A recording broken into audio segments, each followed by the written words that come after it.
Good evening. In our news bulletin for tonight, Premier Tokitalangi reflects on meetings attended last month discussing foreign policy and trade.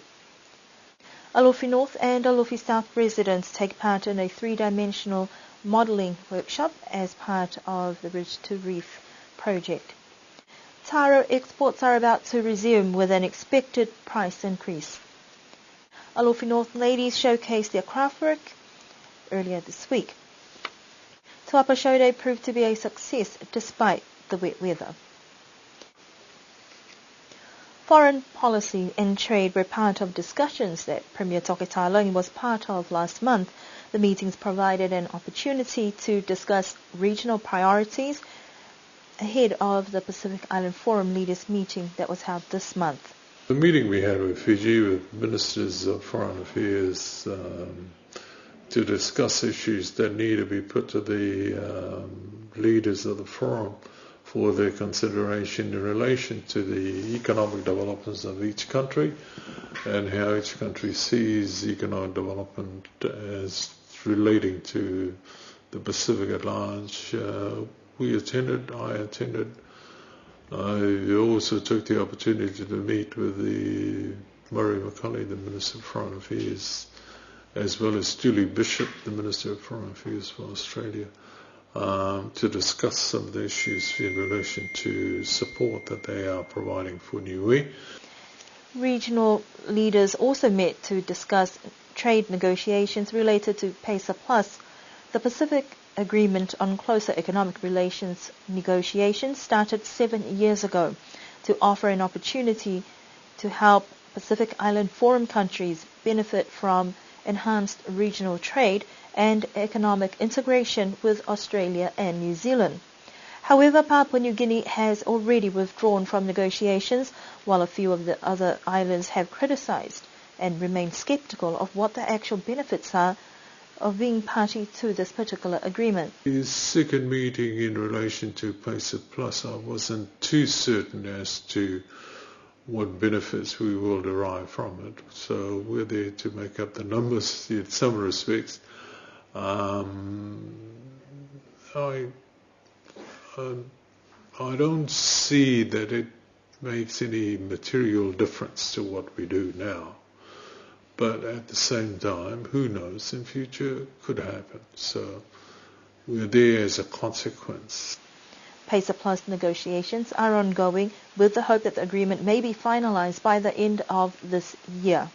Another high-level meeting that was held last week saw leaders of the Pacific Island Forum meet in the Federated States of Micronesia, but Premier Talang did not attend.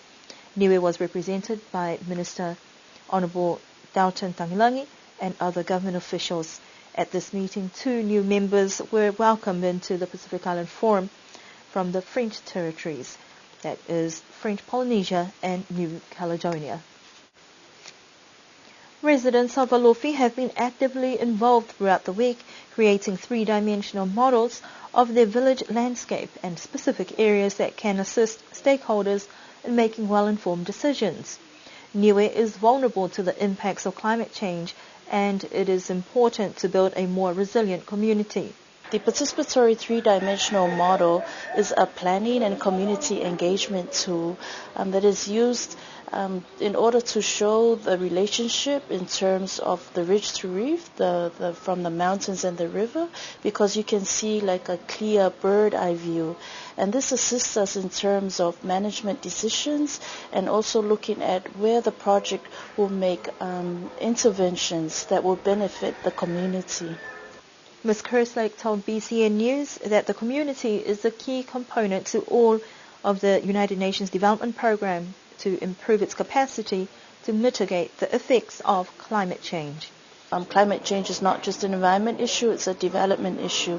So it also involves a lot of management plans that would assist the government in terms of management decisions and for the future sustainable management of natural resources. The model brought out so many opportunities for the participants to indicate and even find out some areas that most would struggle to identify or know the history. The group will be leaving Niue tomorrow, but will be keeping an eye on the development of the project. Shipments of taro to New Zealand by plane is now about to start off again after a quiet period of over a year. Local growers Bill Mutfulkafi and John Siakia have been working to organize shipments of taro to meet the demand for niue taro in the biggest Pacific city in the world, Auckland. This is a positive outlook for the growers, and although the scale of production is low at this stage, they are confident that it will pick up. Dwindling number of growers and an aging farming population has affected the agriculture sector as young people seek well-paid white-collar jobs instead of looking at subsistence farming.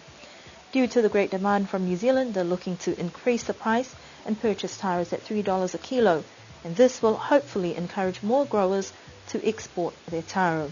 The team on the island have been organizing the taro shipment from the early years till now, but things have been slow due to factors beyond their control.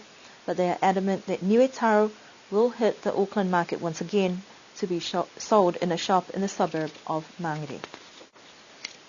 The Alofi North women displayed and showcased their handicrafts at the village hall yesterday, and the day was filled with colourful linens and delicious food from the stalls. The Women's Day was based on commemorating Niue's brave soldiers that went to World War I.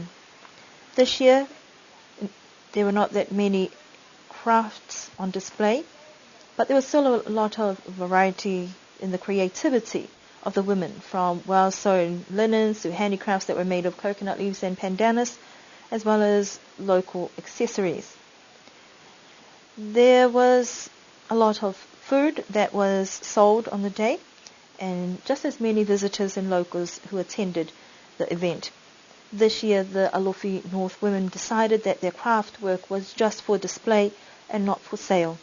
The Women's Showcase event is a lead-up to the Alofi North Show Day, which will be held next week. Despite wet weather, Tuapa Uhumotu still managed to pull off a successful and fun show day.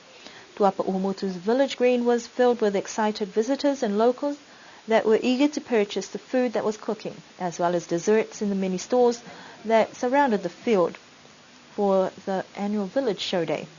Uhumotu's new village pastor opened the day with a prayer, and the elder of the village requested a moment of silence in remembrance of family members who had passed away in New Zealand.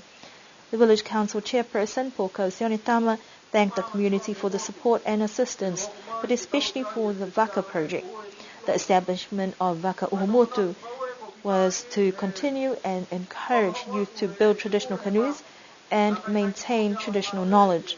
The entertainment started with the Women's Club of the village dancing and singing with their handicraft creations. The Tuapa youth continued with the village entertainment after the ladies. The show day ended with a performance from the youth of the village and the local tastika and all of our new sports events. That concludes our news bulletin for this evening. Don't forget that this coming weekend, Alofi North have their Marine Day on Saturday.